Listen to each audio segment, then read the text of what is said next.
एकनाथ शिंदे का महाराष्ट्र के मुख्यमंत्री बनने के बाद देवेंद्र फडणवीस का तीसरी बार मुख्यमंत्री बनने का सपना चकनाचूर हो गया। फिलहाल देवेंद्र फडणवीस ने उप मुख्यमंत्री का पद संभाला। इसके पीछे यह भी कहा जा रहा है कि जेपी नड्डा ने फडणवीस को उप मुख्यमंत्री के लिए राजी किया। इस पर रवीश कुमार लिखते हैं कि मुबारक हो, जेपी नड्डा ने फैसला लिया है। जेपी नड्डा ने फैसला लिया है। एकनाथ शिंदे को मुख्यमंत्री बनाने का फैसला किसका था? क्या भाजपा अध्यक्ष जेपी नड्डा का? क्या मोदी शाह माउंट आबू में समर हॉलिडे मना रहे थे? नड्डा का फैसला इस तरह से प्रचारित किया जा रहा है जैसे भाजपा के राष्ट्रीय अध्यक्ष ने पहली बार कोई फैसला लिया है। कोई बता सकता है कि इससे पहले कब नड्डा ने किसी को मुख्यमंत्री या उप मुख्यमंत्री बनाने का फैसला लिया है? क्या देवेंद्र फडणवीस को उप मुख्यमंत्री बनाने के पीछे नड्डा का स्वतंत्र फैसला था? इसके पीछे मोदी शाह का निर्देश नहीं रहा होगा?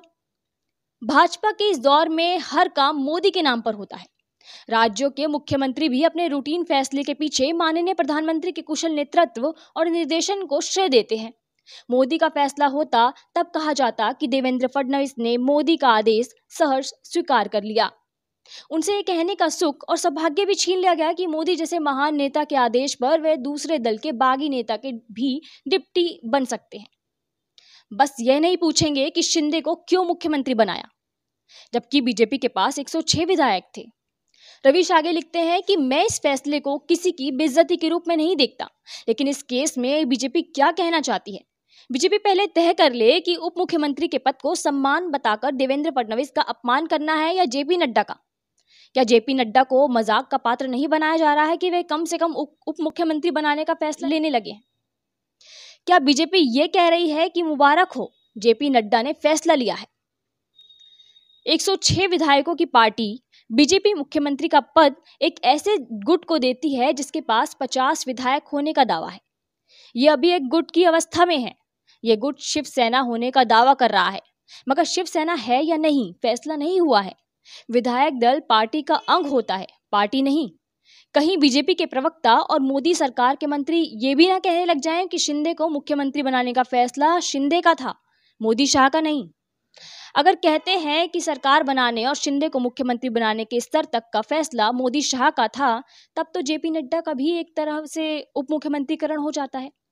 भाजपा ने किसी की औकात बताने का नया राजनीतिक औजार बनाया है, जिसे मैं उप मुख्यमंत्रीकरण कहता हूं।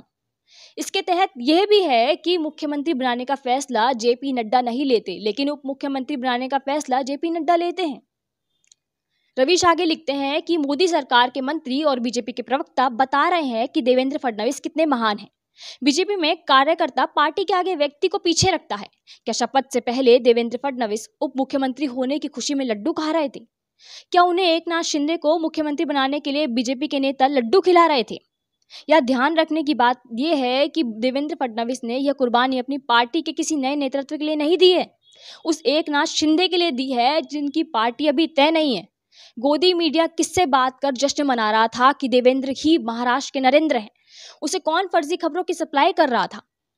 अब इस चक्कर में बीजेपी शिंदे को महानतम नेता बताना ना शुरू कर दे, इस सवाल को दफन ही ना कर दे कि दल बदल के बाद पहले 5 स्टार होटल चार्टर्ड विमान पर करोड़ों रुपए शिंदे ने अपनी जेब से दिए या बीजेपी ने दिए?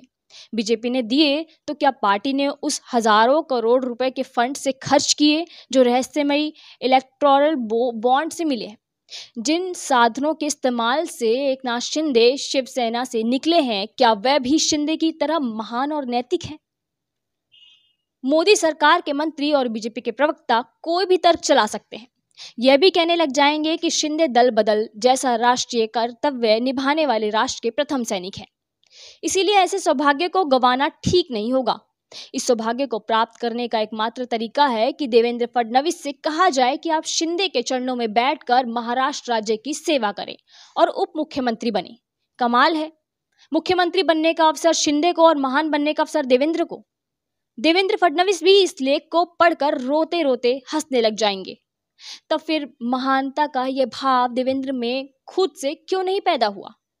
खुद ही नड्डा जी से बोल देते कि वे एकनाथ शिंदे जैसे महान नेता के डिप्टी होकर सेवा करना चाहते हैं।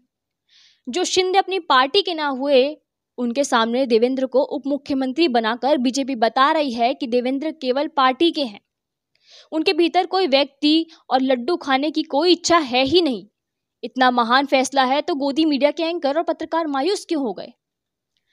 रवीश ने आगे लिखा कि क्रिकेट में कप्तानी का पद छोड़कर खिलाड़ी टीम का हिस्सा हो जाता है, उसी टीम बिना डिप्टी हुए खेलता है। लेकिन यह जय शाह की बीसीसीआई का मामला नहीं है, बल्कि अमित शाह की बीजेपी का मामला है, जहां बड़े फैसले मोदी शाह के इशारे पर लिए जाते हैं। एक बाहरी दल के नेता के आगे बीजेपी अपने बड़े नेता को कहती है कि आप डिप्टी बने, और बीजेपी के प्रवक्ता ऐसे कथा सुना रहे हैं जैसे प्रभु राम के चरणों में भरत होने का अवसर आया है। क्या वाकई बीजेपी मानती है कि जनता के बीच तर्क बुद्धि समाप्त हो चुकी है? वह वही मानेगी जो बीजेपी कहेगी, उसका अपना दिमाग नहीं है। जब और जैसा बीजेपी सोचती है तब और वैसे जनता सोचती है। बीजेपी इस तरह से क्यों प्रचारित कर रही है कि पहली बार पार्टी के अध्यक्ष ने कोई फैसला लिया है? क्या ये अपने अध्यक्ष का मजाक उड़ाना नहीं है कि राष्ट्रीय अध्यक्ष मुख्यमंत्री या सरकार बनाने का तो नहीं, लेकिन उप मुख्यमंत्री किसे बनाना है इसका फैसला लेने लगे? ऐसा लग रहा है कि देवेंद्र फडणवीस ने नड्डा की बात मानकर नड्डा को ही महान और प्रभावशाली होने का मौका प्रदान किया है कि इस पार्टी ने राष्ट्रीय अध्यक्ष का कहना भी माना जाता है। फिर जो बीजेपी के कोटे से बाकी मंत्री बनेंगे उनके बारे में कौन फैसला ले रहा है? वो महान कौन है जिसके बारे में प्रचार नहीं हो रहा? क्या जेपी नड्डा ने तब भी फैसला लिया था जब असम में कांग्रेस से आए हिमांता बिस्वा शर्मा को उप मुख्यमंत्री से मुख्यमंत्री बनाया गया? असम में तो चुनाव सर्बानंद सोनोवाल के नेतृत्व में जीता गया। जनता से नहीं कहा गया कि इस बार बीजेपी दोबारा सत्ता में आएगी तो हिमांता बिस्वा शर्मा को मुख्यमंत्री बनाएंगे। गनीमत है कि असम में सोनोवाल को नड्डा ने नहीं कहा कि आप अपने डिप्टी रह चुके हिमांता बिस्वा शर्मा के डिप्टी बन जाइए। सोनोवाल को केंद्र में मंत्री बनाया गया। एकनाथ शिंदे, हिमांता बिस्वा शर्मा और ज्योतिरादित्य सिंधिया से आगे के नेता हैं। एकनाथ के पहले अपनी पार्टी तोड़कर आए इन नेताओं ने पहले बीजेपी में रहकर इंतजार किया, तब सत्ता प्राप्त किया। हिमांता बिस्वा शर्मा को 5 साल उप मुख्यमंत्री बनकर काम करना पड़ा। ज्योतिरादित्य सिंधिया को राज्यसभा और केंद्र में मंत्री बनने के पहले लंबा इंतजार करना पड़ा। दोनों मोदी के नेतृत्व में सच्चे सेवक बने। आखिर में रवीश लिखते हैं कि एकनाथ शिंदे ने अपने नेतृत्व में बीजेपी को सेवक बना दिया। वो उनके राजनीतिक कौशल का कमाल है। एकनाथ शिंदे समझ गए हैं कि बीजेपी को सत्ता चाहिए। सत्ता के लिए बीजेपी नैतिकता की राजनीति नहीं करती, तो बीजेपी से इसी आधार पर डील की जा सकती है।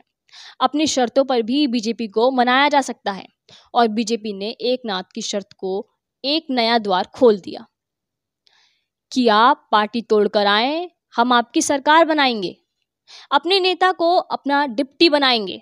हम भाजपा हैं, केवल अपनी सरकार नहीं बनाते बल्कि दूसरों की भी सरकार बनाते हैं। नीतीश कुमार गठबंधन तोड़कर आए तो बीजेपी ने उन्हें मुख्यमंत्री बना लिया। एकनाथ शिवसेना तोड़कर आए तो बीजेपी ने उन्हें मुख्यमंत्री बना दिया।